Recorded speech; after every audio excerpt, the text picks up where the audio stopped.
Voilà, l'enregistrement est lancé. Donc, je vous remercie tous et toutes d'être ici présents aujourd'hui pour ce webinaire Les rencontres du maintien dans l'emploi qui s'inscrit dans le cadre de la Semaine européenne pour l'emploi des personnes handicapées, la 26e semaine. Donc, on a souhaité, les partenaires de la Charte régionale du maintien dans l'emploi, renouveler un webinaire qu'on avait déjà réalisé en février 2021, parce que depuis, il y a eu des mises à jour qui ont été réalisées sur le SIST PACA. Et ce webinaire donc, va porter sur cet outil qui est le SIST PACA pour faciliter vos démarches sur le sujet du maintien dans l'emploi. Donc, quels sont les acteurs, quel est le process et quels sont les dispositifs et aides disponibles pour vous, entreprises. Alors, je crois qu'il y a quelques partenaires également qui sont connectés, donc vous aurez également les informations que vous souhaitez dans ce webinaire. Alors, juste pour information, ce webinaire est enregistré, donc vous recevrez le lien d'enregistrement à l'issue de ce webinaire. Vous recevrez également le support qui va être présenté, hein, vous aurez un lien pour y accéder. Vous avez un module Q&R, questions et réponses, en bas de votre écran. C'est celui-ci qu'il faut utiliser pour poser vos questions. Absolument pas l'autre, parce que nous n'avons pas de visibilité, nous, sur l'autre module conversation. Donc, pensez à bien utiliser ce module-là. Comme on est en mode webinaire, on a 60 personnes, 61 exactement actuellement. Ça sera compliqué de prendre directement la parole, donc il faut vraiment poser vos questions tout au long du webinaire et on y répondra à la fin. Voilà, on est parti pour 1 heure et demie ensemble. Donc voilà, je vous souhaite un bon webinaire et je vais vous présenter donc les partenaires qui se trouvent autour de la table. Est-ce que vous pouvez… Alors, je vais le mettre… Normalement, je devrais être en mode… Vous le voyez, non, ça ne fonctionne pas en mode plein Non. écran. Alors, je recommence.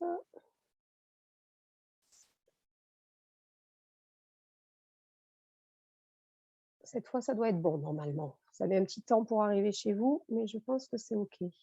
Est-ce que c'est bon? Toujours pas? Si? Oui. Allez, super. Très bien. Donc vous avez le lien sur directement la première page du SIST PACA qui va vous être présenté par les différents partenaires qui sont donc autour de cette table. Donc moi-même, je me présente, je suis Isabelle Bazin, je suis chargée d'études et de développement à la GFIP Provence-Alpes-Côte d'Azur Corse, en charge de la thématique maintien dans l'emploi.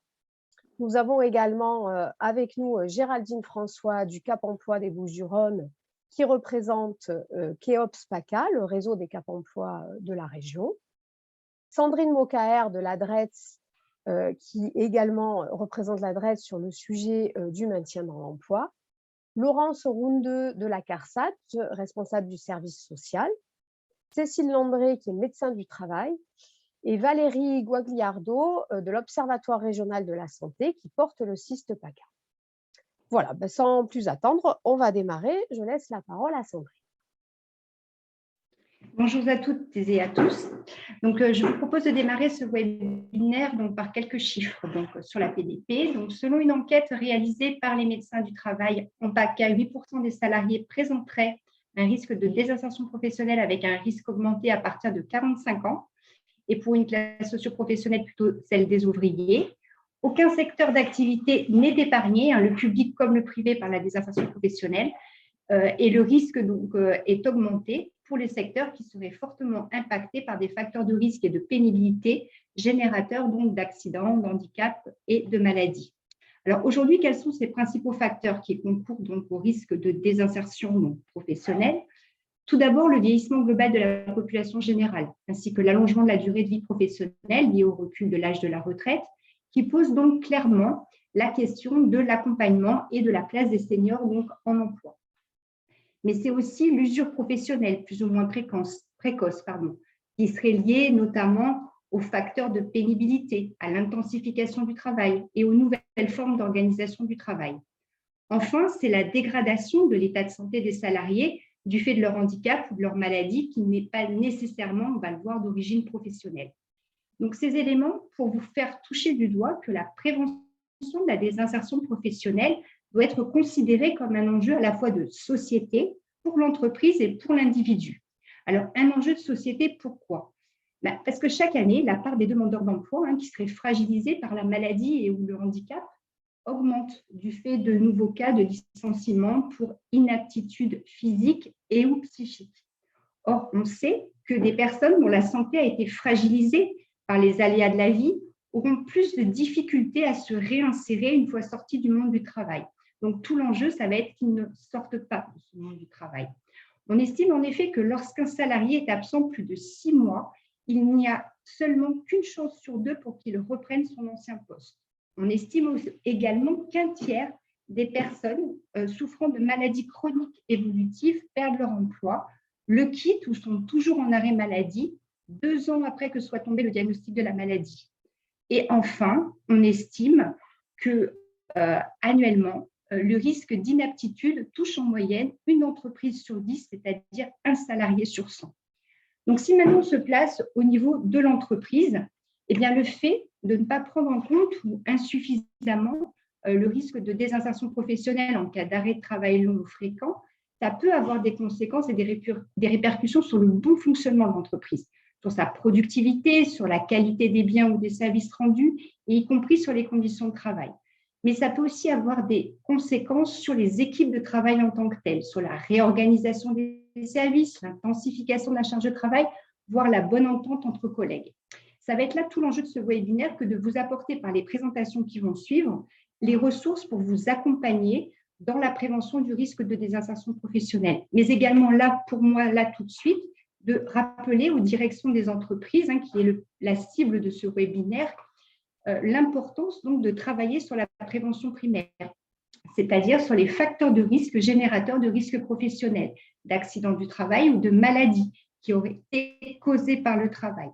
Donc, je vous renvoie pour ça à votre démarche d'évaluation des risques professionnels, à votre évaluation des risques, à votre DURP qui vise à supprimer, voire limiter les facteurs de risque grâce à des mesures de prévention adaptées. Il y a également un enjeu au niveau de l'individu en tant que tel, puisqu'on estime qu'une personne sur 2 va être confrontée durant sa vie à l'handicap. Et pour éviter finalement à l'individu une double peine, c'est-à-dire ajouter à sa maladie ou à son handicap la perte de son employabilité, il va donc s'agir de s'assurer d'une certaine manière que l'ensemble de toutes les mesures techniques, organisationnelles et personnelles qui sont rendues nécessaires du fait de la dégradation de son état de santé soient recherchées, et ça le plus précocement possible afin de faciliter son maintien ou sa reprise en emploi. Et ça va être donc les présentations qui vont suivre qui vont vous le montrer. Le dernier chiffre sur lequel je voulais aussi insister concerne donc les maladies chroniques évolutives qu'on appelle MCE, qui recouvrent finalement des pathologies très diverses comme le diabète, le cancer, les maladies psychiques, la sclérose en plaques, les maladies cardiovasculaires et bien d'autres encore. Donc, le point commun finalement à toutes ces maladies, c'est qu'elles se caractérisent généralement par des épisodes d'arrêt plus ou moins longs. Elles nécessitent en général une prise en charge sur plusieurs années. En France, on a un rapport de l'Inspection générale des affaires sanitaires qui est un peu vieux maintenant, qui date de 2013, mais qui estimait déjà à l'époque autour de 15 millions le nombre de personnes atteintes en France de maladies chroniques évolutives. C'est à peu près 20% de la population générale, ce qui représente 15% de la population active, et ce chiffre ne cesse de croître. Le transparent suivant, Isabelle, s'il te plaît. Alors, ce transparent, il est là pour vous rappeler finalement la définition du maintien en emploi, qui est définie par la Haute Autorité de Sûreté comme étant un processus d'accompagnement des personnes présentant un problème de santé avec un retentissement sur leur capacité de travail, dans le but de les maintenir durablement en emploi. Et pas seulement dans leur poste de travail, ça peut être également dans une autre entreprise. Et ceci dans des conditions non compatibles dans la durée avec leur santé. Alors, quels sont les publics susceptibles d'être concernés par ces dispositifs d'accompagnement donc sur le maintien dans l'emploi? Il s'agit d'un public, on va le voir, extrêmement large, qui regroupe finalement ce qu'on appelle les bénéficiaires de l'obligation d'emploi. que sont notamment les salariés reconnus travailleurs handicapés par la Commission départementale des droits et de l'autonomie des personnes handicapées.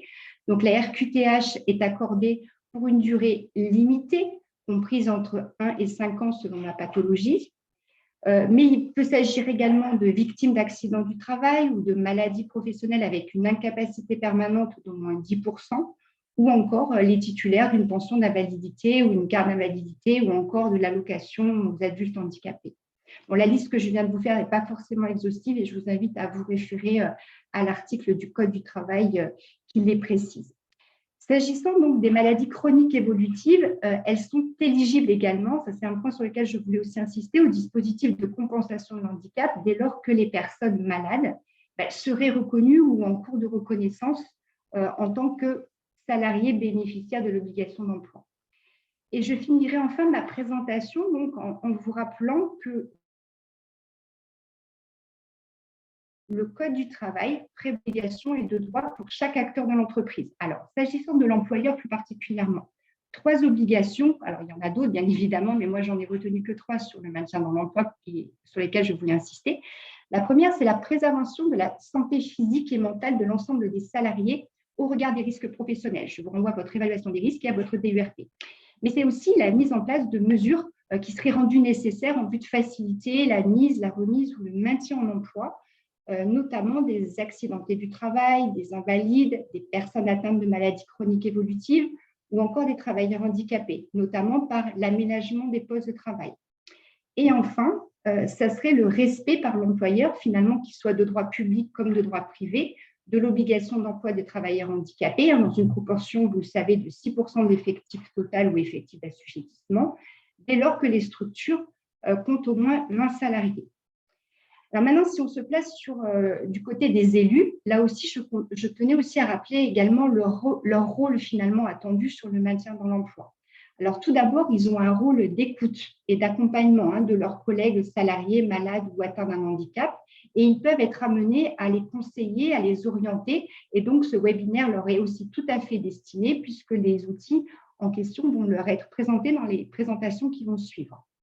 Mais aussi, ils ont parfois un avis ou une consultation à rendre dans les entreprises d'au moins 50 salariés, celles qui sont concernées notamment par le CSE, le Comité social économique, sur tous les aménagements rendus nécessaires en cas de risque de désinsertion professionnelle. Et enfin, pour les entreprises qui y sont assujetties, ils ont également, et là plus particulièrement les organisations syndicales, un champ d'action possible sur les questions relatives au maintien dans l'emploi au travers notamment de la négociation collective et la signature d'accords. Alors les accords, on pense par exemple à l'égalité pro, la pénibilité, la QVTC, le télétravail. L'idée étant que la thématique du risque de désinsertion professionnelle devienne finalement un sujet d'avancée sociale et de prévention pour l'entreprise. Voilà, donc même si aujourd'hui, en tant qu'employeur ou élu de votre structure, cette question du maintien dans l'emploi vous semblez ne pas y être aujourd'hui confronté, peut-être que certains salariés sont même aujourd'hui en difficulté du fait peut-être d'un handicap ou d'une maladie que vous ignorez et peut-être qu'ils vous cachent pour X raisons. Et donc, mieux vaut connaître les ressources disponibles sur le maintien dans l'emploi si demain vous deviez y être confronté. Ça va être tout l'enjeu des présentations qui vont suivre et je laisse la parole à Isabelle Bazin. Merci. Alors, avant de rentrer dans le vif du sujet, on souhaitait vous rappeler que cet outil du CIST PACA est issu de la charte régionale de coopération sur le maintien dans l'emploi en PACA. Cette charte, elle est signée depuis 2007 par plusieurs partenaires qu'on va voir juste après. Et l'idée, c'est bien d'élaborer une stratégie sur le maintien dans l'emploi au niveau régional et du coup de coordonner un petit peu nos actions. Donc, les signataires de cette charte sont l'État, l'ADRETS, l'assurance maladie, le régime général avec la CARSAT, services sociaux et risques professionnels, mais aussi le régime agricole, la MSA, le régime maritime, le service social maritime, la GFIP, bien entendu, nous avons également signé cette charte, le réseau des Cap Emploi, donc Cap Emploi, KEOPS, son réseau au niveau régional, tous les Cap Emploi donc des départements de PACA, Présence, qui est donc l'organisme qui représente les services de prévention en santé-travail, donc la médecine du travail. Et sont invités à la charte le FIPHFP, qui est donc le fonds public. Je crois que d'ailleurs, dans ce webinaire, il y avait des entreprises du service public qui se sont inscrites. Alors, aujourd'hui, vous verrez sur le SIST PACA, on a avancé sur la question des entreprises publiques, mais c'est en cours de mise à jour, donc vous n'avez pas encore tous les éléments, mais Valérie vous en parlera tout à l'heure. Sont invités également l'Observatoire régional de la santé, qui porte le SIST PACA, et le CARIFOREF, qui réalise un tableau de bord avec des données statistiques sur le maintien dans l'emploi, qui peut aussi vous servir et qui est organisé par département. Si vous en avez besoin, n'hésitez pas à revenir vers nous pour qu'on vous le transmette. Donc, tous ces organismes, en fait, ils se réunissent 3 fois par an dans un comité de pilotage pour améliorer leur collaboration, puisqu'on sait que chaque acteur, donc tous ces acteurs-là, œuvrent pour le maintien dans l'emploi. Donc, on a tous une offre de services différente, complémentaire, et l'idée, c'est de mieux se connaître pour mettre en synergie nos actions. Donc, depuis 2007, on commence à vraiment bien se connaître, mais on continue chacun à avoir des offres de services, des projets expérimentaux, des choses qu'il faut qu'on mette en synergie et en cohérence pour que ça avance pour vous sur le terrain, donc aussi bien au niveau des partenaires départementaux et bien sûr avec répercussion pour les entreprises. Donc l'idée aujourd'hui pour vous, ce n'est pas forcément de tout connaître par cœur, mais c'est de savoir qu'il y a des acteurs qui se réunissent régionalement, ça se décline dans les départements et vous avez donc des ressources auxquelles vous pouvez faire appel pour vos questions de maintien dans l'emploi. Avec pour objectif final, bien sûr, l'amélioration des parcours des salariés et des travailleurs indépendants d'ailleurs dans les entreprises sur la question du maintien dans l'emploi. Donc, cette charte, elle se réunit donc depuis de nombreuses années. Et le constat était de dire, et par les membres de la charte et par les partenaires sociaux qu'on voit dans d'autres instances, que finalement, il y a beaucoup d'acteurs, il y a beaucoup de dispositifs sur le maintien dans l'emploi. Et malgré tout, quand on est une entreprise, on se retrouve un peu démuni quand on est face à cette situation de maintien dans l'emploi. On ne sait pas par quel bout le prendre, on ne sait pas à qui s'adresser, on ne sait pas forcément quelles aides on peut mobiliser. Donc, on s'est dit qu'en créant cet outil du SIST PACA, on allait regrouper toutes ces informations sur ce site internet accessible à tous. Donc, au départ, ce site était plutôt pour des professionnels de santé, plutôt pour les médecins généralistes, et de plus en plus, on l'a orienté également pour les entreprises et les salariés qui peuvent y retrouver donc dans un outil simple les acteurs du maintien, le parcours pour un maintien dans l'emploi et les outils disponibles. Donc, l'avantage, c'est que comme c'est piloté dans le cadre de la charte, c'est mis à jour régulièrement par l'ensemble des acteurs et du coup, vous avez des informations et des données fiables en temps presque réel. Voilà, donc je vais maintenant laisser la parole à l'Observatoire régional de la santé, à Valérie, pour rentrer vraiment dans le vif du sujet, puisque vous êtes là aujourd'hui pour découvrir cet outil si vous ne le connaissez pas encore ou le redécouvrir pour un petit rappel. Merci Isabelle. Donc, je vais partager. Pendant que Valérie partage, j'en profite pour vous dire que vous pouvez commencer à poser vos questions s'il y en a dans le question-réponse et on les note au fur et à mesure. On voit bien Est-ce ton que écran. vous voyez bien l'écran? C'est bon. D'accord. Donc, effectivement, donc, je vais vous présenter le SIST PACA. Donc, tout d'abord, SIST PACA pour Système d'information en santé, travail, environnement, Provence-Alpes-Côte d'Azur. Donc, c'est un outil, comme le disait Isabelle, qui est disponible sur Internet. Donc, vous pouvez taper le sigle SIST PACA sur n'importe quel moteur de recherche. Et donc, en cliquant dessus, vous allez arriver donc, sur un site Internet. Donc ça, c'est la page d'accueil du site Internet où vous avez donc un menu déroulant horizontal qui va vous permettre de naviguer assez facilement dans l'outil. Les 3 premières rubriques, donc CIST-PACA, conduite à tenir, déclarer une maladie professionnelle, s'adressent plutôt à des professionnels de santé puisqu'elles concernent les maladies professionnelles et leur déclaration. L'onglet que nous allons plus spécifiquement voir aujourd'hui, c'est l'onglet maintien dans l'emploi.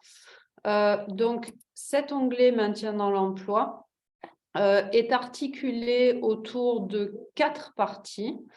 Les acteurs du maintien dans l'emploi, le parcours du patient salarié, les outils de maintien dans l'emploi et une 4e partie qui est encore à nouveau un petit peu plus dédiée aux professionnels de santé puisqu'il concerne ce qui peut se passer donc, lorsqu'un patient a un problème de santé.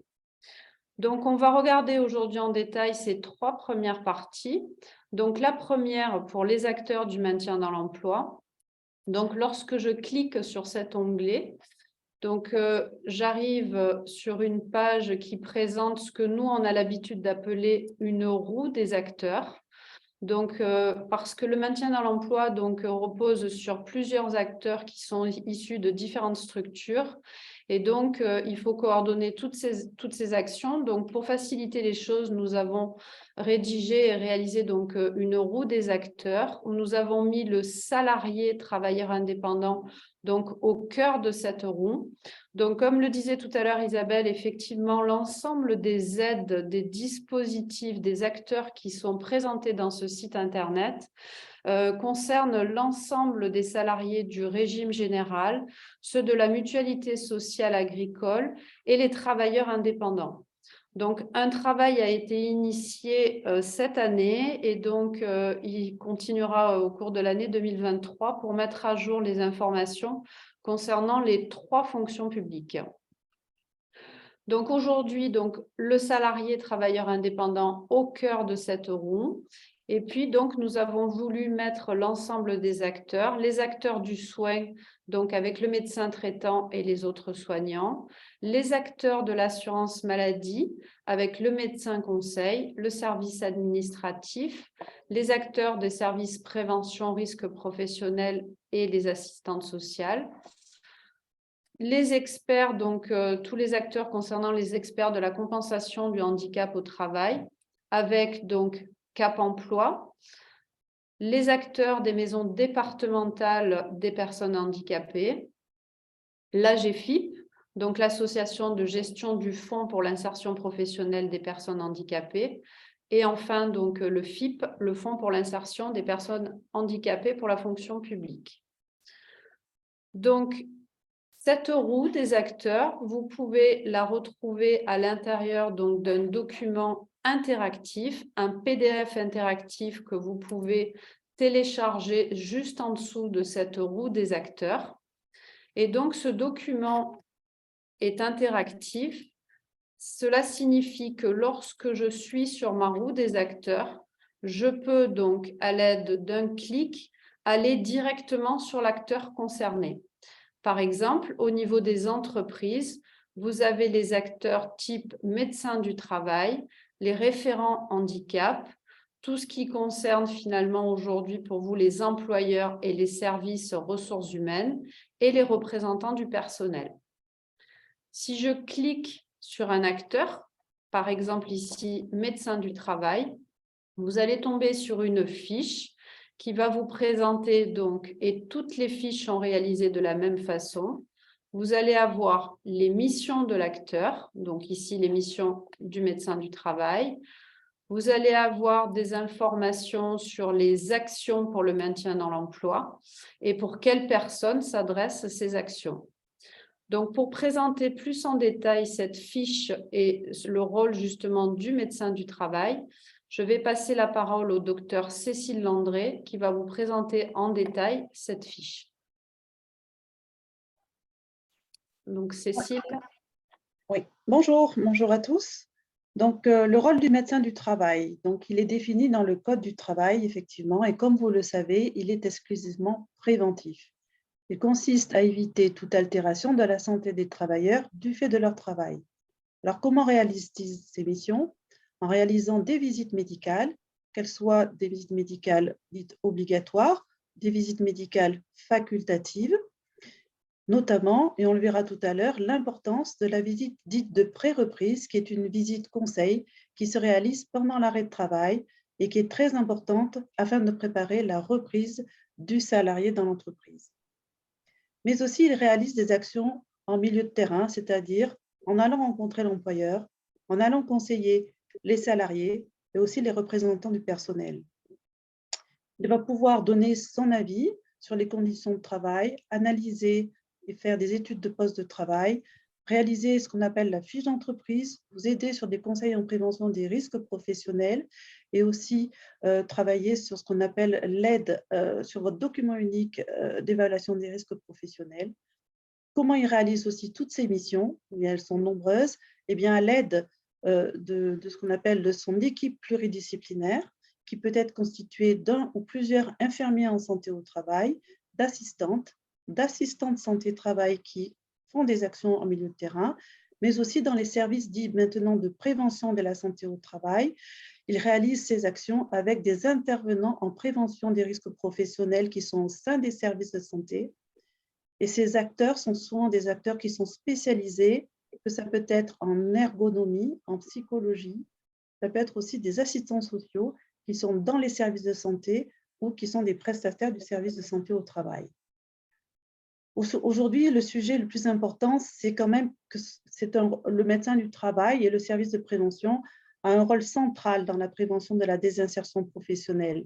Et ce rôle et ces missions ont été réaffirmés par la loi du 2 août 2021, qui vraiment réaffirme cette thématique de maintien dans l'emploi comme une action phare des services de prévention et de la prévention de la désinsertion professionnelle. Alors comment? En créant ce qu'on appelle les cellules de maintien en emploi dans les services de prévention et de la santé au travail, qui sont des cellules pluridisciplinaires faites d'acteurs spécialisés qui vont pouvoir aider tous les médecins du travail, mais aussi assurer, on en a parlé tout à l'heure, et sécuriser le parcours du salarié ou des salariés qui seraient en difficulté, cela en relation bien sûr avec le salarié lui-même, l'employeur et le réseau des partenaires ici aujourd'hui présents.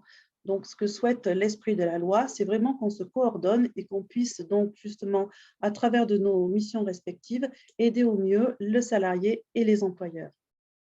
Cette nouvelle loi a aussi créé une nouvelle visite, qui est la visite donc, des 45 ans, qui est une visite dite mi-carrière, qui est très intéressante et qui, au regard justement des critères de pénibilité, va permettre de faire un point sur l'état de santé du salarié vis-à-vis de sa compatibilité vis-à-vis de son poste de travail et identifier s'il y avait des facteurs de risque de désinsertion professionnelle afin justement au mieux d'anticiper sur des aménagements de poste.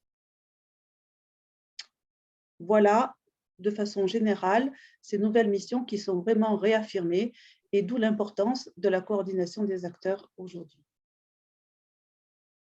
Merci, merci Cécile. Donc, vous voyez toutes ces informations disponibles sur la fiche du médecin du travail. Vous avez donc dans ce document interactif, si vous appuyez sur sommaire, tout un tas de fiches qui présentent sous la même forme que celle du médecin du travail le rôle donc de tous ces acteurs qui collaborent au sein du maintien dans l'emploi. Donc par exemple, vous avez aussi une fiche employeur. Alors hop, c'est pas celle-ci. Hop, je vais revenir au sommaire. Très bien.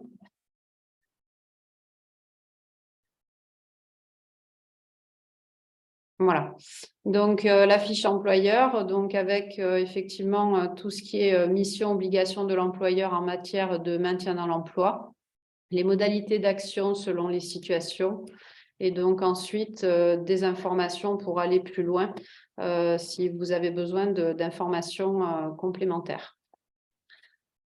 Donc voilà la première partie de cet onglet sur le maintien dans l'emploi, la première partie donc sur les acteurs du maintien dans l'emploi.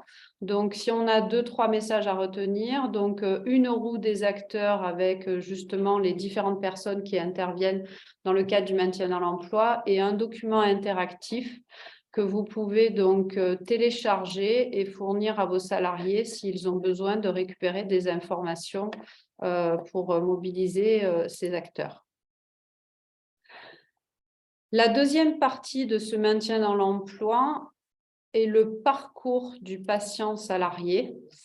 Donc, lorsqu'on clique sur cet item, nous arrivons donc sur une partie que nous avons voulu essayer de faire simple et qui tient compte de temps forts dans le parcours d'un salarié. Donc, nous avons élaboré 2 graphiques, un qui concerne toute la période autour de l'arrêt de travail, et donc avec tous les acteurs et les dispositifs à mobiliser, et un autre graphique qui concerne donc plutôt une partie lorsque le salarié est en activité, mais qu'il présente une maladie chronique évolutive qui pourrait s'aggraver, et donc de mobiliser différents types d'aide ou de soutien ou de dispositifs avant justement d'arriver à un arrêt de travail. Donc, je vais passer la parole à Géraldine qui va vous présenter plus en détail ce premier temps fort, ce premier parcours lorsqu'un salarié donc est en arrêt de travail. Oui, merci, bonjour. Donc, l'idée de cette présentation sous forme d'un schéma et d'un graphique et plutôt d'un parcours, c'est bien de mettre en dynamique en fait l'ensemble des acteurs que le salarié, le patient ou l'assuré social va rencontrer dès lors qu'il y a une rupture dans son parcours professionnel. Donc, le premier des acteurs qu'il va rencontrer, c'est le médecin traitant. Le médecin traitant, il doit déjà s'inquiéter aussi de la conséquence de son handicap, enfin la conséquence de son état de santé sur sa capacité au travail et sur sa situation professionnelle. Et pour ça, le médecin traitant, là, on a rajouté 2 petites choses depuis un petit moment. Il doit s'interroger sur la pertinence de demander une reconnaissance de la qualité de travail handicapé, et on le verra un peu plus tard. C'est un statut qui lui permettra de mobiliser des aides et des outils spécifiques. Et ce médecin traitant va pouvoir l'orienter vers le médecin du travail.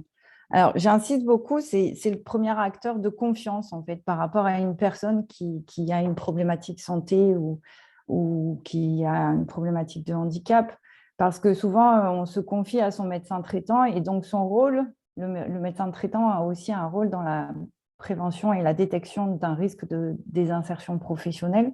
C'est pourquoi nous, avec le CIST PACA, nous formons les médecins traitants dans le cadre de leur dernier cursus, dans leur dernière période avant de s'installer en tant que médecin traitant avec les partenaires.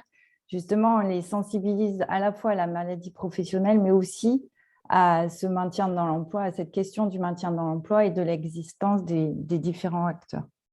Donc, le médecin traitant, il peut orienter la personne vers le médecin du travail. Le deuxième acteur que va pouvoir rencontrer l'assuré ou le salarié ou le patient pendant un arrêt de travail, c'est le service médical et donc le médecin conseil qui, bien sûr, contrôle le bien fondé de l'arrêt de travail, mais aussi a un rôle de détection précoce aussi des conséquences de la santé sur son travail. Et pour ça, lui aussi pourra orienter vers les médecins du travail dans le cadre de la visite de pré-reprise. Et il pourra également orienter l'assuré social vers les assistantes sociales de la CARSAT pour réaliser une évaluation globale de la situation qui elle-même pourra orienter vers le Cap emploi. Voilà, donc le médecin du travail qui, lui, a un rôle non négligeable dans la préparation au retour à l'emploi, parce que le salarié, le patient ou l'assuré va pouvoir réaliser une visite de pré-reprise qui est l'outil préparatoire du retour à l'emploi, et avec l'autorisation du salarié, il pourra agir en précocité et contacter l'employeur pour anticiper, préparer le retour à l'emploi. Et pendant l'arrêt de travail, ce ce qui est important, c'est donc là, on a illustré la visite de pré-reprise, donc la visite à la demande, ce qui peut permettre de préparer en fait soit le maintien dans l'emploi dans l'entreprise, soit de préparer aussi, de se projeter dans le cadre de sa transition professionnelle en risque d'inaptitude, car aujourd'hui, pendant l'arrêt de travail, il y a des outils qu'on peut mobiliser justement pour travailler cette évolution et cette transition professionnelle. Certains de ces outils vous seront présentés tout à l'heure. Donc, ce premier schéma, en fait, vise à illustrer tous les acteurs qui peuvent intervenir pendant le parcours, sans en même temps, enfin, il y a un acteur dont j'ai oublié de parler là, c'est l'employeur qui, lui aussi, a son rôle de détection dans le cadre d'une problématique santé, parce qu'il peut s'apercevoir qu'il y a des arrêts perlés, et pour ça, on verra dans le deuxième schéma que Cécile va présenter, qu'il y a la possibilité d'orienter vers le médecin du travail pour une visite à la demande. Mais surtout, ce qui est important, c'est qu'il montre que tous les acteurs agissent en synergie et en interaction, chacun dans son rôle, chacun dans sa mission, mais il y a tout un ensemble d'acteurs qui pourront agir pour prévenir de la désinsertion professionnelle et du maintien dans l'emploi. Voilà. Donc, je te laisse la parole, Cécile, me semble-t-il, pour le deuxième schéma. Oui, tout à fait. C'est Cécile, effectivement, qui va vous présenter ce deuxième schéma qui est plus donc un schéma lorsqu'une personne est en activité et donc fait face à une pathologie évoluant progressivement, donc soit une maladie chronique évolutive qui pourrait s'aggraver. Donc, si je me permets, est-ce que je peux revenir juste pour ajouter quelque chose sur le premier schéma pendant l'arrêt de travail? Merci. Donc, effectivement, généralement, toutes les visites de reprise se passent généralement bien, heureusement. Mais ce qui est à savoir, c'est que le médecin du travail n'est pas au courant de l'arrêt de travail. Donc, il est très, très important que tous ces acteurs, et on les sensibilise, et que le salarié, et vous-même en tant qu'employeur, vous puissiez informer au préalable, même si tous vos salariés, qu'il existe une visite, la visite de pré-reprise pendant l'arrêt de travail, s'il y avait un problème, s'il y avait une difficulté à la reprise. Pourquoi? Parce que c'est à ce moment-là qu'on peut préparer le retour. Le retour ne se prépare pas en 5 minutes. Il peut prendre plusieurs mois ou plusieurs semaines, et il est très important que le salarié vienne nous voir. Alors, on fera un zoom sur la visite de pré-reprise, mais aujourd'hui, il existe un autre moyen pour l'employeur qui a été créé par cette nouvelle loi de 2021 et ses décrets d'application en 2022, c'est ce qu'on appelle le rendez-vous de liaison. Ce rendez-vous de liaison, vous avez une fiche spécifique dessus. C'est l'employeur qui, à partir en fait d'un mois d'arrêt maladie, doit envoyer une information à son salarié et lui proposer une visite. C'est pas une visite, enfin c'est un entretien avec lui-même, avec l'employeur bien sûr, et le salarié, tout en invitant le médecin du travail. Attention, le salarié n'est pas obligé d'y répondre et ça ne lui portera pas tort. Mais à cette occasion, vous pouvez aussi lui rappeler qu'il existe la visite de pré-reprise et qu'il peut aller directement voir son médecin du travail s'il le souhaite. Je te laisse. Voilà. Donc ça, c'est une nouveauté qui est importante et qui est importante pendant l'arrêt de travail. Si maintenant, on revient à la période où le salarié est en activité, là aussi, souvent, le salarié ne sait pas qu'il peut demander une visite à sa demande. Ou vous-même, l'employeur, souvent des employeurs m'ont posé la question et ne savent pas qu'ils peuvent demander une visite à la demande d'employeur. Donc, si vous avez des signaux faibles, des signaux forts, ou vous voyez qu'un salarié est en difficulté, souvent ce sont le cas de salariés qui ont des pathologies, des maladies chroniques évolutives, qui souvent ne s'arrêtent pas, mais qui ont des traitements lourds, par exemple notamment dans les cancers, où ces traitements vont avoir des effets secondaires importants et le salarié n'ose pas en parler. N'ose pas en parler, ou de temps en temps, ça peut entraîner des troubles cognitifs, des difficultés à tenir son poste, des difficultés de concentration. Et bien là, c'est important que le salarié puisse venir nous voir à sa demande propre ou à la demande de son employeur. Pourquoi? Parce qu'on pourra l'orienter aussi faire des bilans spécifiques, se renseigner via, bien sûr, le salarié sur la pathologie, sur le plan et le schéma thérapeutique, pour savoir si ça va se résoudre facilement ou pas, faire intervenir et mobiliser des outils de maintien en emploi comme le temps partiel thérapeutique ou des aides techniques, organisationnelles ou humaines. Et c'est très important pour le maintien en emploi en sachant que, bien sûr, et malheureusement, on va devoir travailler plus longtemps.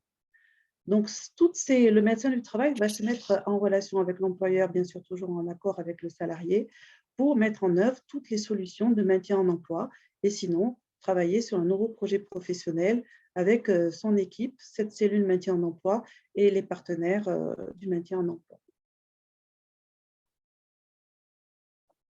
Merci.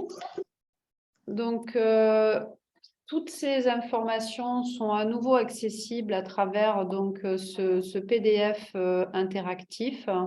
Où vous avez, tout à l'heure, on a vu les fiches de l'ensemble des acteurs.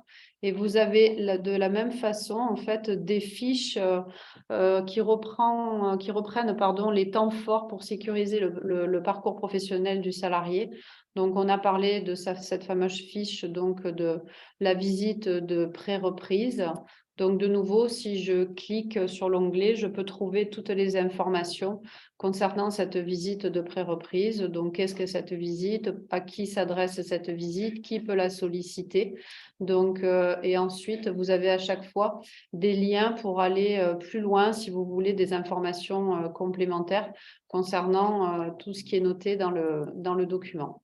Donc, voilà pour à nouveau ce document qui présente ces différents parcours. Donc, toujours dans ce volet de maintien dans l'emploi. Donc, nous avons vu les acteurs du maintien dans l'emploi, les parcours, les différents parcours. Nous allons donc maintenant terminer avec les outils de maintien dans l'emploi, car ces outils donc, sont nombreux. Ils s'adressent donc à tous les salariés. On a essayé de présenter ces dispositifs, ces aides, en essayant de reprendre également une notion un petit peu de parcours, en présentant les dispositifs donc, qui peuvent être mobilisés par le salarié pendant l'arrêt de travail, les dispositifs qui pourraient être mobilisés à la fin de l'arrêt de travail, ensuite à la reprise de l'activité, donc en compensation du handicap, à la reprise de l'activité, donc pour l'aide au changement de poste, mais également donc des dispositifs qui peuvent être mobilisés par les demandeurs d'emploi, donc dans le cas de licenciement pour inaptitude. Donc, l'ensemble de ces dispositifs est accessible à travers différents tableaux. Donc, lorsque je clique sur ce premier, j'atterris donc sur un tableau. Je vais peut-être vous le grossir un petit peu. Donc, voilà donc un tableau présentant les différents dispositifs, les différentes aides à mobiliser donc, pendant l'arrêt de travail. Donc, vous avez des dispositifs d'accompagnement, des dispositifs de stage ou de mise en situation et des dispositifs concernant plutôt des aides financières. Tous les tableaux sont présentés de la même façon. Vous avez dans la première colonne le nom du dispositif ou de l'aide avec une description, le public éligible, le financeur, qui peut demander, qui fait la demande de cette aide, l'accord donc ou les démarches préalables et ensuite donc des informations pour aller directement via les formulaires.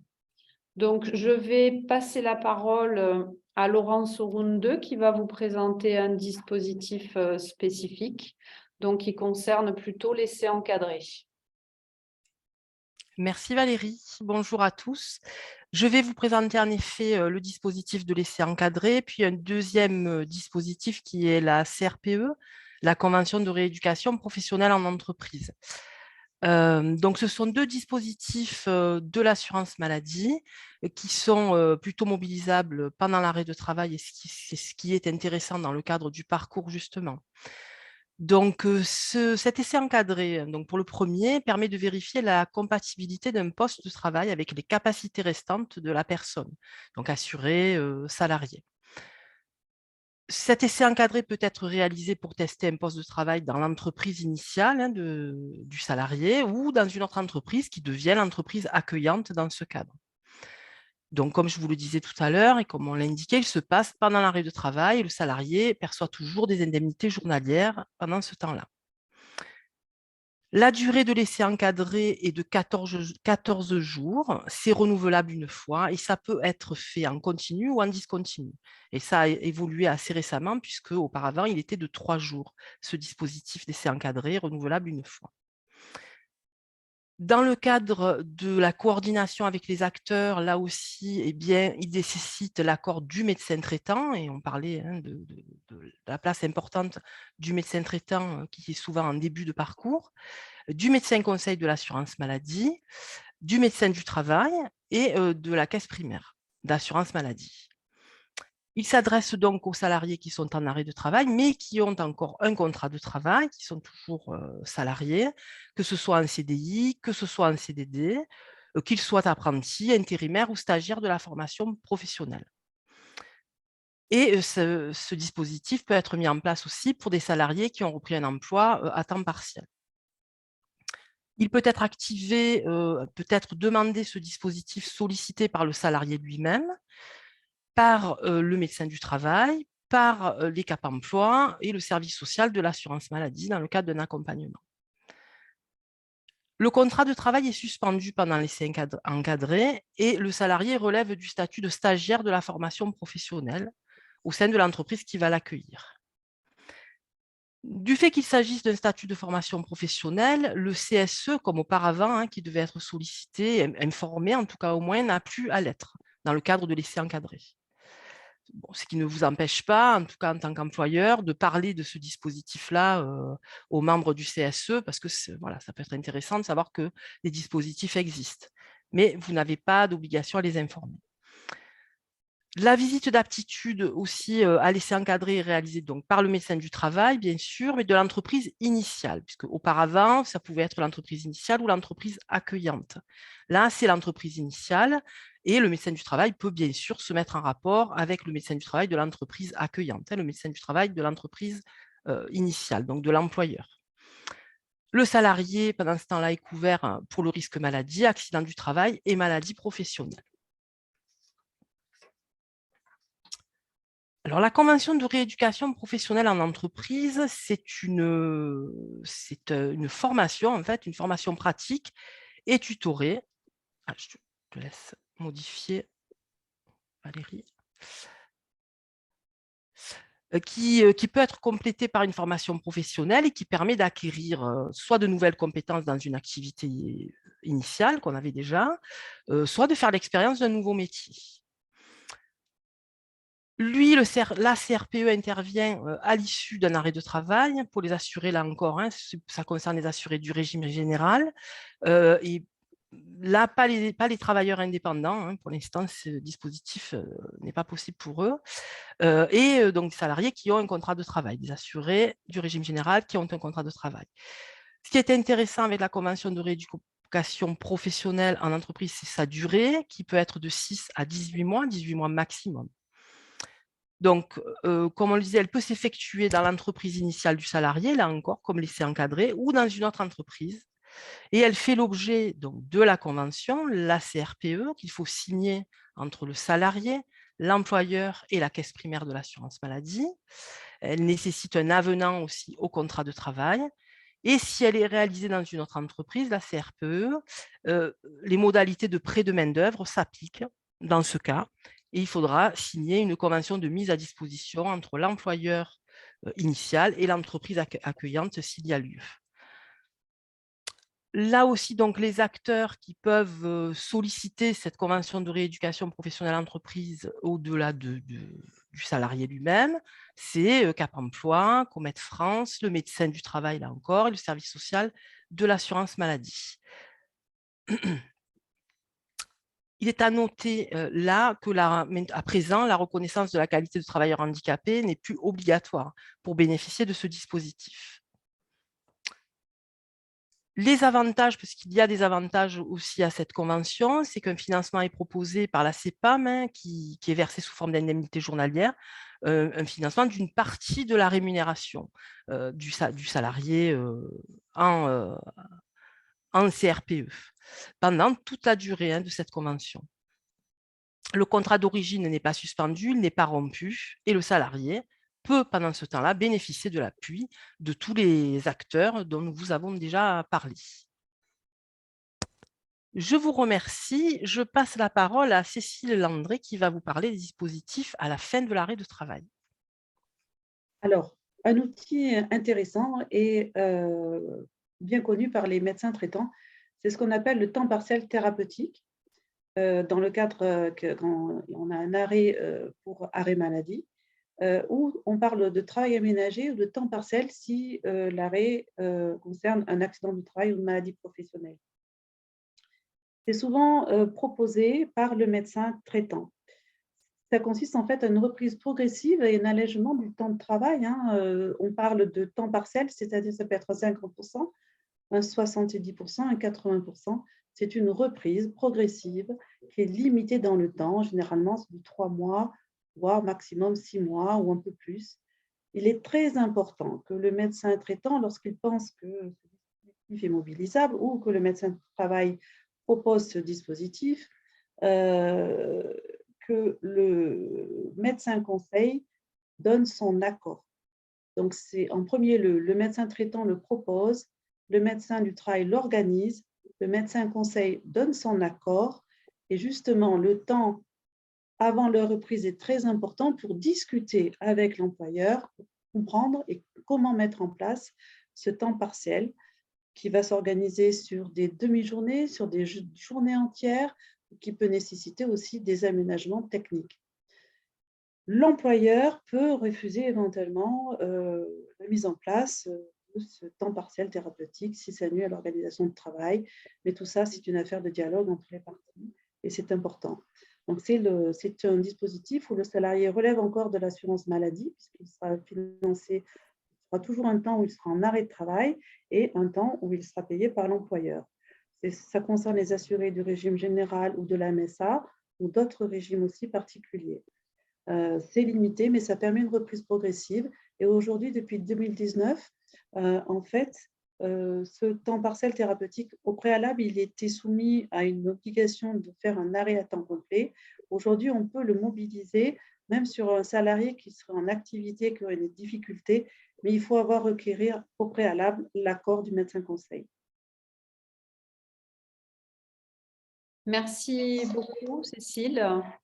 Donc, nous venons de voir les aides et les dispositifs qui peuvent être mobilisés donc, pendant l'arrêt de travail, à la fin de l'arrêt de travail. Je vous propose qu'on regarde maintenant donc, les aides qui pourraient être disponibles à la reprise de l'activité en compensation du handicap. Et je vais passer la parole à Isabelle. Merci Valérie. Alors oui, il y a plusieurs aides mobilisables à la reprise d'activité. Moi, je vais faire un petit zoom sur l'aide à l'aménagement des situations de travail, puisque c'est une aide qui est très souvent mobilisée par les employeurs dans le cadre d'une reprise de poste. Donc, l'aide à l'adaptation des situations de travail. Alors, peut-être un petit préambule, il s'agit d'une aide financée par l'AGEFIP. Toutes les aides ou dispositifs financés par l'AGEFIP nécessitent que la personne ait la reconnaissance de travailleur handicapé ou qu'elle soit en cours de demande. Alors, ce n'est pas que la reconnaissance de la qualité de travailleur handicapé, c'est un titre administratif tel que prévu par la loi. Donc, ça peut être aussi une rente AT, une pension d'invalidité, l'allocation adulte handicapé. Donc, tous ces titres administratifs sont nécessaires, un de ces titres administratifs est nécessaire pour mobiliser les dispositifs de l'AGEFIP. Donc, il faut que la personne elle ait le titre ou elle soit en cours de reconnaissance ou elle soit accompagnée par Cap Emploi et qu'elle ait émis la volonté de faire la demande. Donc voilà, ça c'est un préambule. Donc pour l'aide à l'adaptation des situations de travail, c'est une aide qui permet donc de financer un aménagement de poste, qu'il s'agisse d'un aménagement technique avec du matériel ou un aménagement organisationnel, par exemple du télétravail, une réorganisation des tâches, ou une aide plutôt humaine, donc un tiers qui peut venir appuyer la personne qui ne peut pas réaliser l'ensemble de ses tâches, ou enfin une aide formative où on peut financer de la formation pour un salarié sur un reclassement sur un nouveau poste. Donc, quoi qu'il en soit, pour financer cet aménagement de poste, il faut absolument qu'il y ait eu une étude de poste, donc qui est réalisée par le médecin du travail, souvent accompagnée avec Cap Emploi, qui peut venir proposer des aides techniques, rechercher des fournisseurs, rechercher des devis avec vous, entreprise. Et si besoin, il peut y avoir également un ergonome qui peut être mobilisé à la demande du Cap emploi, notamment, il pense que l'aménagement est complexe et qu'il y a besoin vraiment d'un expert ergonome qui va venir étudier le poste. Une fois le poste étudié, des préconisations sont faites, des devis sont récoltés et il y a un dossier de demande de financement qui est déposé à la GEFIP. Sachez que, en général, la GEFIP ne finance pas 100% de l'aménagement. Il reste à charge à l'entreprise tout ce qui va relever de l'amélioration des conditions de travail, d'un partage des aménagements par d'autres salariés, d'un enrichissement du patrimoine, parce que quelquefois, quand on finance un aménagement de poste, surtout sur les gros aménagements, ça peut profiter à plusieurs salariés, enrichir le patrimoine de l'entreprise ou améliorer les conditions de travail. Donc, il y a une quote-part qui est calculée par Cap emploi, hein, en principe, en accord avec vous, entreprise, sur qu'est-ce qui relève vraiment de la compensation du handicap de la personne, et là, ce sera financé par la GEFIP, et ce qui relève donc d'une prise en charge plutôt pour l'entreprise. Donc voilà, sachez qu'il existe en plus des ergonomes financés par la GEFIP, qui peuvent être aussi mis à disposition gratuitement, des prestataires d'appui spécifiques, donc on le voit, je crois, aussi dans le tableau à plusieurs reprises, donc les PAS, hein, on appelle ça des prestataires d'appui spécifiques, qui sont des spécialistes sur tous les types de handicap, handicap moteur, visuel, auditif, psychique. Alors j'ai vu qu'on avait déjà des questions sur le handicap psychique, mais aussi mental et cognitif. Donc, on a ces prestataires que Cap emploi peut solliciter s'il a besoin d'un regard très précis sur un type de handicap. Donc, pour avoir une vision globale, l'évaluation des capacités de la personne, mais également comment on va pouvoir compenser son handicap et trouver les moyens de le compenser. Ces prestataires peuvent aussi venir sensibiliser le collectif de travail. Donc ça, c'est important parce qu'on se rend compte souvent que quand on aménage un poste, les collègues disent « Ah ben oui, super, lui, il a tout ça et nous, on n'a rien ». Donc c'est important de sensibiliser le collectif de travail sur les aménagements de poste pour expliquer pourquoi la personne, elle a besoin de tels aménagements et du coup, pourquoi elle peut avoir telle ou telle réaction, pourquoi elle se comporte de la sorte. Quand on connaît mieux le handicap et les conséquences de celui-ci, on est plus tolérant. Donc voilà, j'ai fait le zoom sur ces deux aides. Après, vous avez sur le site de la GEFIP et là, bien sûr, sur le site PACA, toutes les aides dans le cadre du maintien dans l'emploi qui peuvent être mobilisées. Je laisse peut-être la parole du coup à Géraldine qui va peut-être nous donner des exemples, je crois. Oui, tout à fait. Géraldine va illustrer en fait un petit peu la dynamique de tous ces acteurs, comment tout ça se met en synergie. Donc, je laisse la parole à Géraldine. Donc, je vais clôturer par un exemple. Donc, c'est l'exemple de Monsieur X qui est âgé de 38 ans. Il travaille dans l'entreprise Y. Il est poseur en menuiserie-serrurerie et il travaille dans cette entreprise depuis 2012. Il travaille à la fois sur des chantiers, et ce qui nécessite de nombreuses manutentions. Il a eu, ce jeune homme, un accident du travail en 2017 avec de lourdes séquelles sur la main dominante. À l'occasion d'une visite auprès du médecin conseil qui va le consolider en fait de son accident du travail, ce monsieur va être orienté vers le médecin du travail dans le cadre d'une visite de pré-reprise, mais également vers les assistantes sociales de la CARSAT qui ont d'ailleurs mobilisé avec lui le dossier de reconnaissance de la qualité de travail handicapé.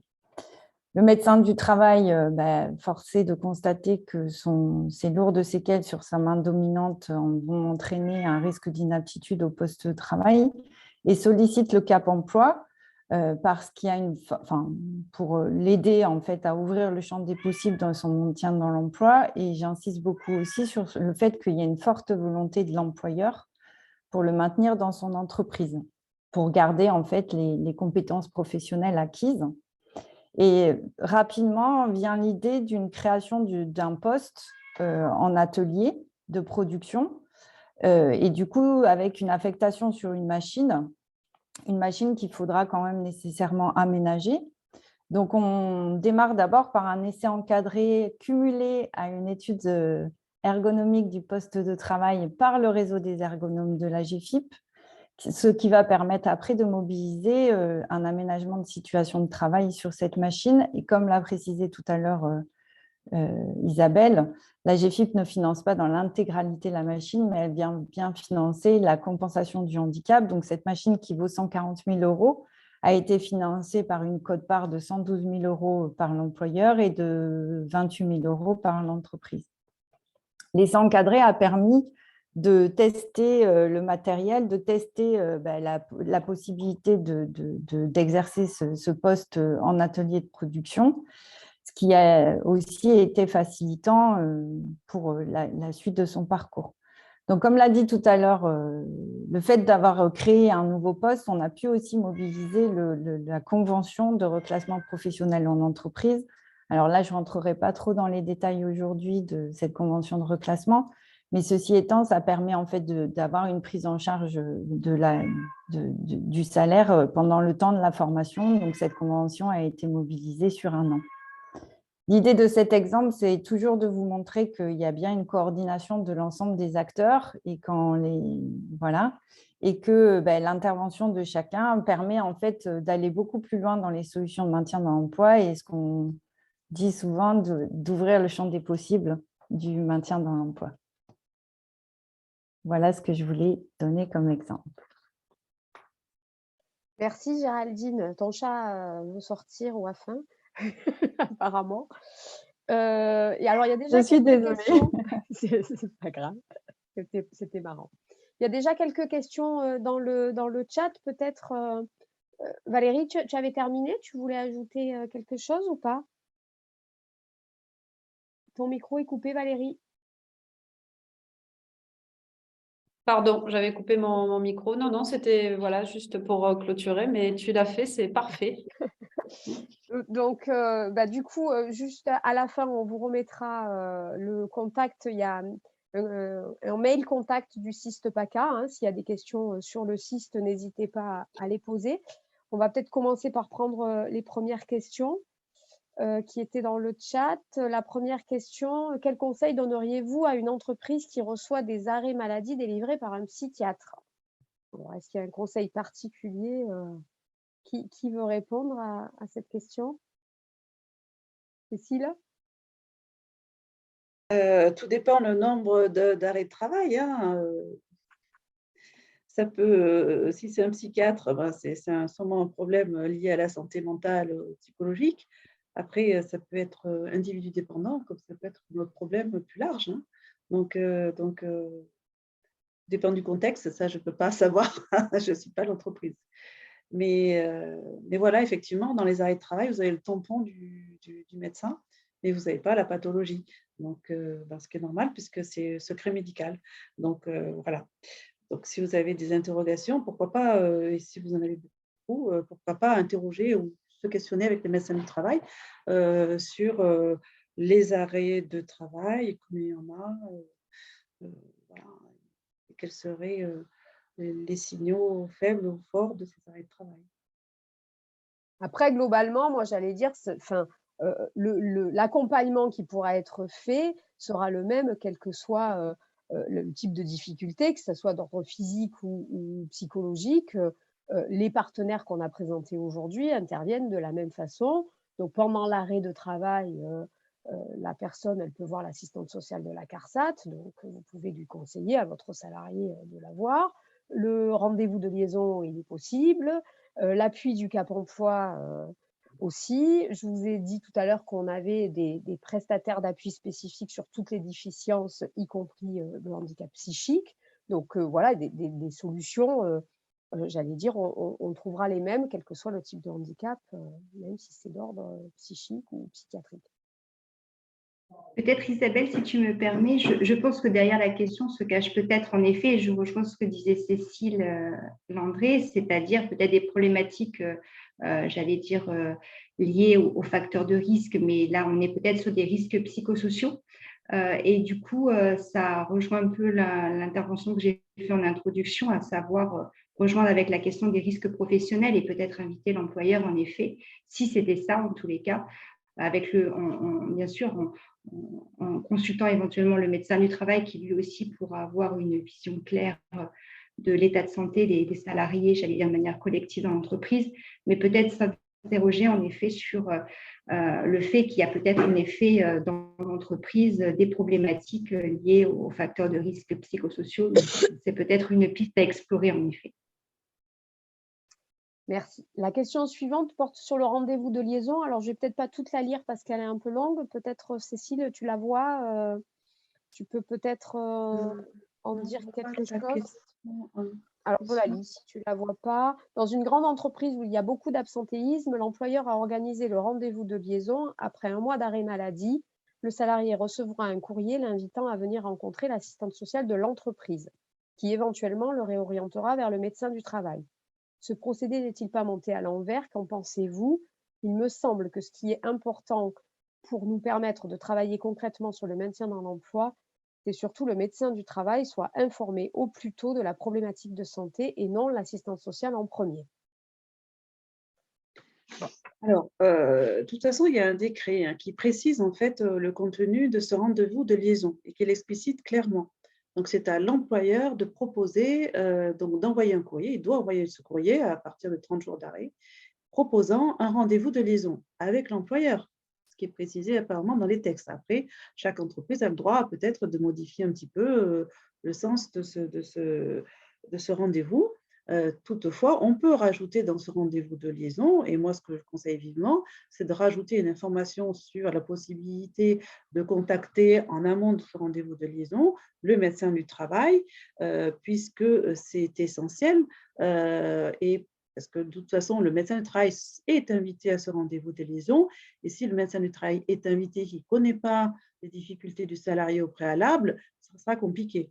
Donc, je pense qu'il faut inviter vraiment, et c'est une occasion de rappeler au salarié, s'il ne vient pas au rendez-vous de liaison, qu'il voie son médecin du travail s'il y a une difficulté.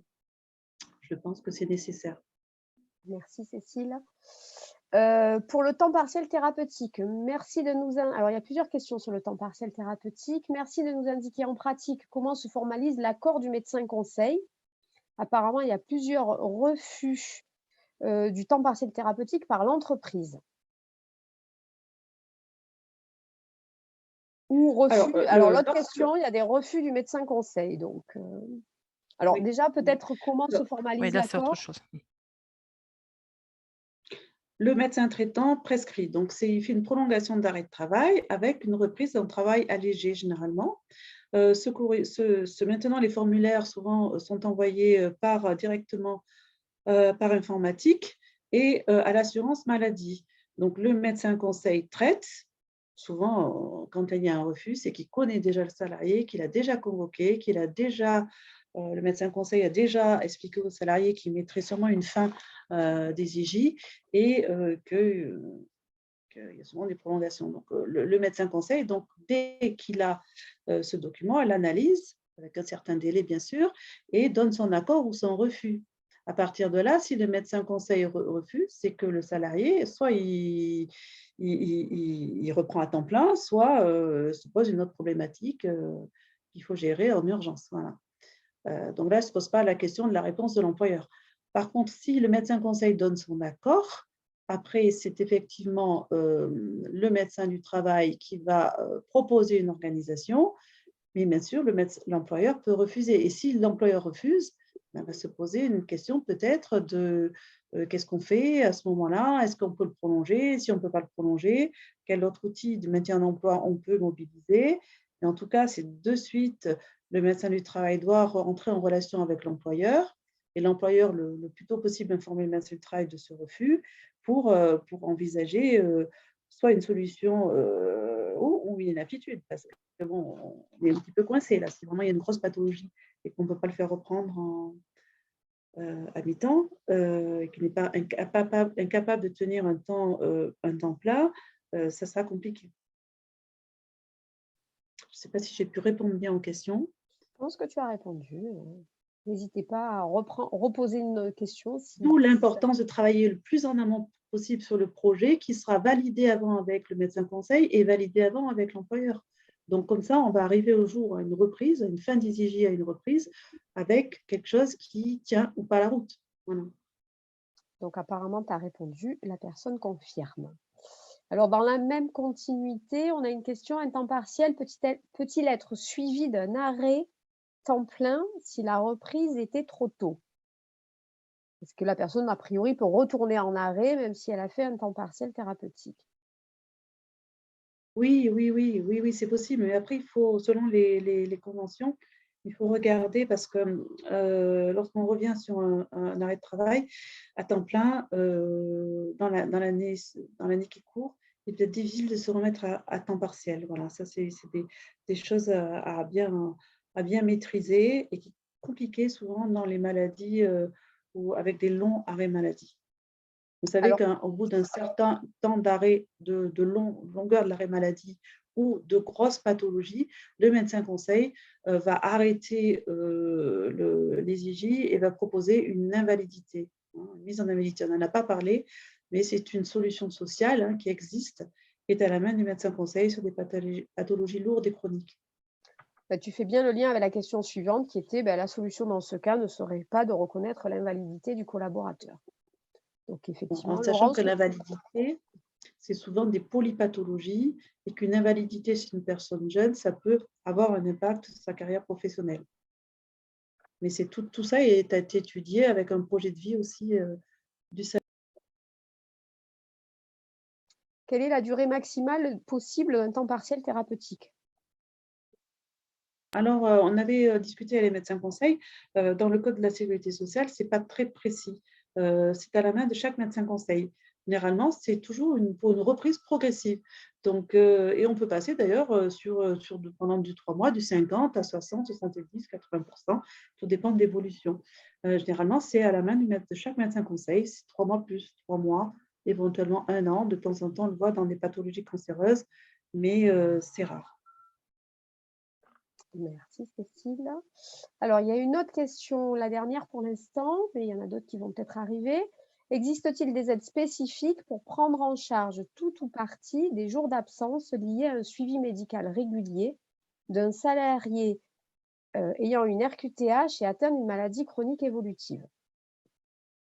Alors, je ne sais pas si certaines veulent répondre. En tous les cas, pour la GFIP, les aides possibles pour une personne qui est reconnue travailleur handicapé, une fois qu'on a aménagé son poste, qu'on a pris en compte tout ce qui pouvait être pris en compte, il existe la reconnaissance de la lourdeur du handicap qui peut donc permettre de compenser le handicap de la personne qui ne peut pas réaliser toutes ses tâches sur son poste de travail malgré tous les aménagements. Et depuis peu est possible dans cette reconnaissance de la lourdeur du handicap, du temps de repos de la personne chez elle, du coup, si sa maladie ne le nécessite. Il faut par contre que ce soit écrit dans le contrat de travail, que la personne, alors là vous parlez de suivi médical, on peut parler de temps de repos également, je ne sais pas, 1 jour par mois, elle a besoin de ce temps-là et ça peut être envisagé pour ce genre de difficultés. Pour compléter, dans certains accords d'entreprise, accords handicap d'entreprise, il y a des heures qui sont disponibles pour des salariés qui sont RQTH pour se rendre à leurs rendez-vous médicaux. Ça existe, ça dépend des accords. Ouais. Et peut-être que Laurence, tu peux compléter sur la reconnaissance de l'ALD aussi, qui permet d'avoir des jours sans carence, semble-t-il, sur l'arrêt de travail. Oui, alors là, c'est un peu trop, on va dire, pointu et droit pour moi, hein, donc je vous avoue que non, je ne peux pas répondre Ah, pardon. pour compléter cette question, puisque c'est vraiment sur les droits. Donc, oui. Bon, les je ne veux personnes pas. qui sont en affection de longue durée, mais ça, c'est vraiment le code de la sécurité sociale, hein. S'ils sont arrêtés dans le cadre de leur affection en ALD, donc ils n'ont pas les carences et 3 jours non payés au début de l'arrêt de maladie, hein. Mais Ouais. après, c'est limité aussi, hein, donc il faut quand même faire attention. Tout n'est pas un droit acquis. Oui, mais tout est étudié en fonction de la situation individuelle de la personne, tout comme la RLH, par exemple, pour les jours de repos. Tout à fait. Alors, nous n'avons plus de questions. Profitez-en, hein, vous avez tous les partenaires disponibles en même temps autour de la table. Donc, s'il y a d'autres questions, n'hésitez pas. Ceux qui n'ont plus de questions, je vous demande d'attendre quelques minutes parce qu'on a un petit sondage très rapide de fin de webinaire à vous faire compléter. Donc, ne partez pas tout de suite. Bon, on peut imaginer qu'on a du coup répondu à l'ensemble des questions. En même temps, on est disponible tous et sur les territoires, vous retrouverez vos médecins du travail, vos référents AGEFIP, vos référents Cap Emploi, vos AS CARSAT disponibles, ainsi que le service social maritime pour pouvoir répondre à vos demandes. Voilà. Alors, oui.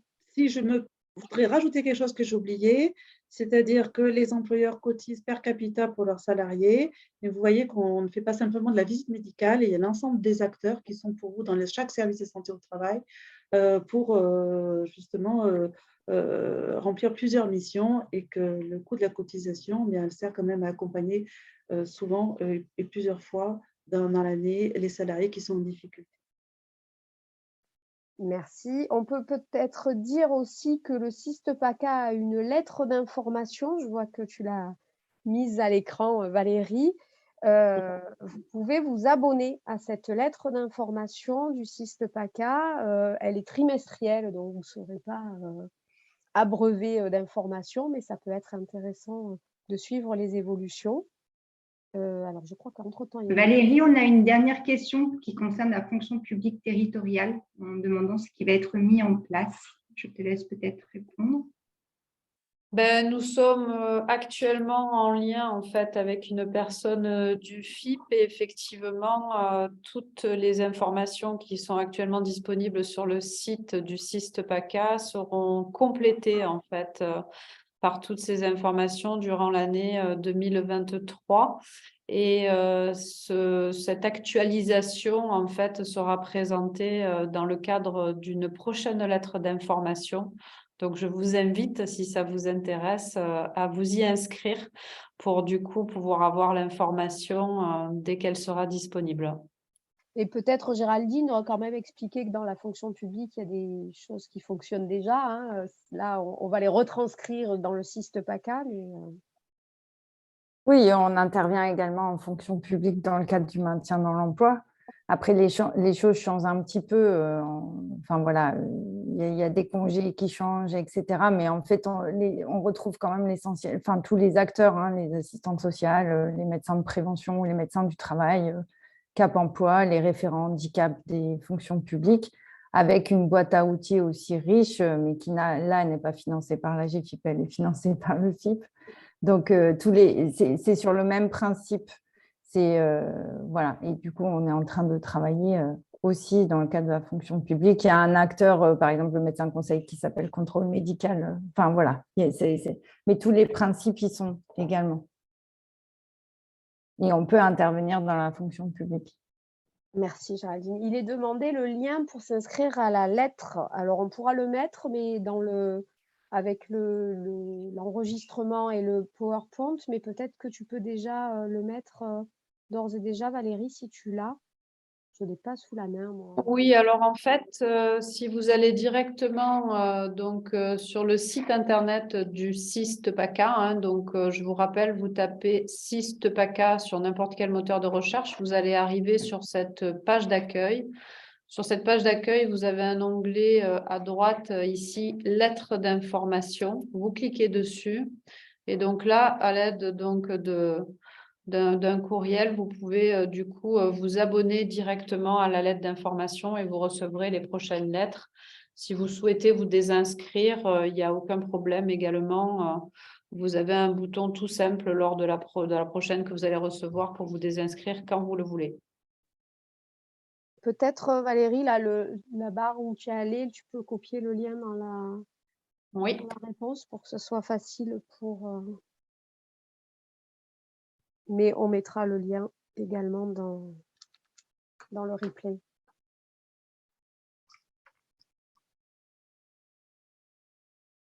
Donc, Alors, nous arrivons... Tu n'as pas accès. Bon, on le mettra dans Non. le replay si tu n'y arrives pas, c'est pas grave. Nous arrivons donc à la fin de ce webinaire. On vous remercie d'avoir été aussi nombreux. On a été donc 73 présents à un moment donné. Merci beaucoup pour votre écoute. Merci à tous mes collègues autour de la table pour cette animation. Ben voilà, je crois que Valérie l'a mis du coup dans le module de discussion. Je le récupère pour voir si j'arrive à le mettre dans le QR. Et je vous envoie tout de suite le sondage. Merci de prendre quelques instants pour répondre à ce sondage avant de nous quitter. Alors, lancer le sondage. Est-ce que ce sondage apparaît bien? Oui. À l'écran. Ok, super. Donc, je vous laisse répondre à ce sondage, s'il vous plaît. Il n'y en a pas pour longtemps. Il y a juste quelques petites questions. Ça y est, ça commence à répondre.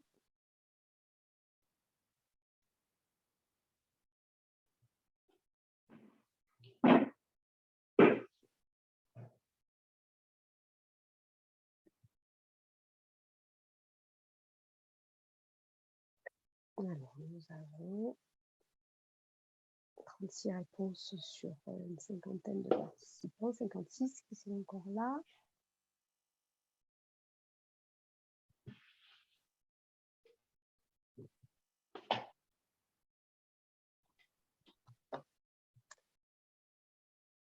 Je laisse le sondage tourner encore un petit peu.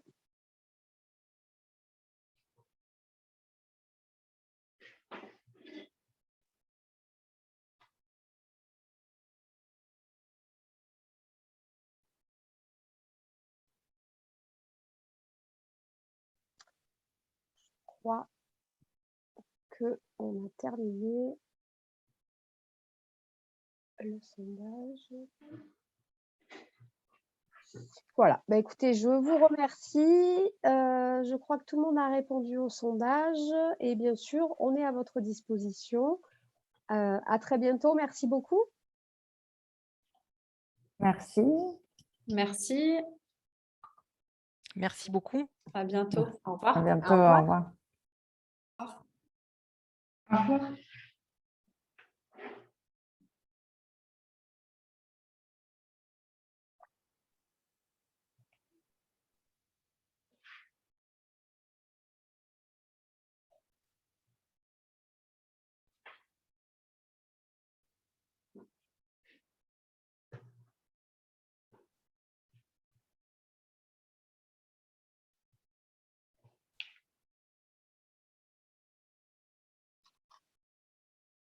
Peut-être on peut se déconnecter et je vous envoie un petit lien Zoom si vous voulez qu'on fasse un petit point.